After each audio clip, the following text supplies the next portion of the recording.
History was made in early 2020 when the COVID pandemic began. Gosh, that seems like a lifetime ago, doesn't it? Have you been able to reflect, though, and take the time to write down your personal experiences and stories during that time? Chari Pack with Persnickety Prints is here to share how and why you should start a COVID timeline. It's so good to see you always. You too, Brooke. I am one of those people that kind of want to shut the door, forget it, and never talk about it again. So sell me, Chari. Why should I be doing this? Well, listen, it's so wild. If you think about it, we're living history. Like, we are living. And so thinking forward, we started documenting COVID when it started. Now, granted, I thought it was going to be a 2-week thing, and here it is 2-something years later. Yeah. And so we continued with these journals, and it was crazy how many people caught on and wanted to do it. It's therapeutic, writing out your thoughts, your feelings. Sure. All of our stories are different when it comes to this pandemic, right? We've all experienced different things, different trials, different hardships. Right. And so why leave it to someone else to write our story?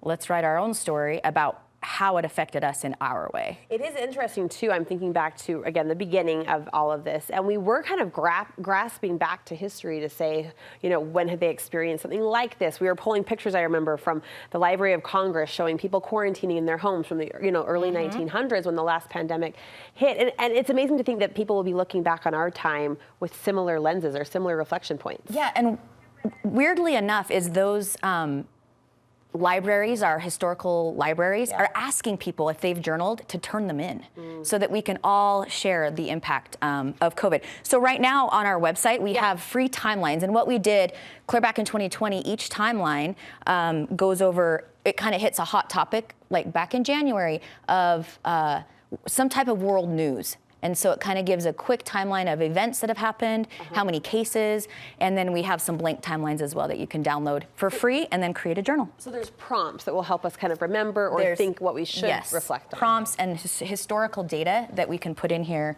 and then write about how we feel about it. And I know you've been offering this, as you said, the last couple of years. It's interesting, though, there's kind of a surge of women who want to take it on right now, feeling like the dust has settled a little bit, that I have maybe that perspective I want to put on paper.